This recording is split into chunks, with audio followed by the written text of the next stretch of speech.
Dopamine is an important catecholamine that acts as both a neurotransmitter and a drug, producing dose-dependent effects on different receptors.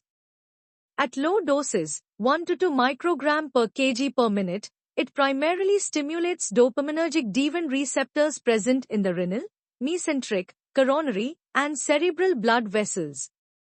This activation leads to vasodilation, which increases renal blood flow, glomerular filtration rate, GFR, and sodium excretion.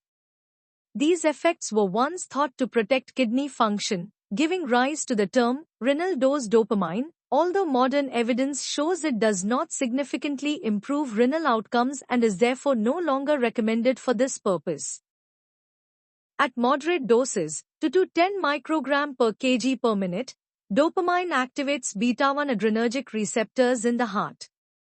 This produces a positive inotropic effect, meaning it increases the force of cardiac contraction, raises stroke volume, and enhances cardiac output with only a slight increase in heart rate. These properties make dopamine beneficial in treating cardiogenic shock and heart failure, conditions where improved cardiac pumping is required without causing excessive tachycardia.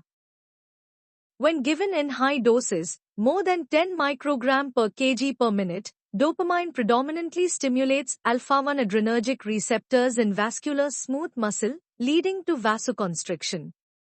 This action increases systemic vascular resistance, SVR, and blood pressure, which can be life-saving in severe hypertension or septic shock, although it may reduce renal perfusion due to intense vasoconstriction.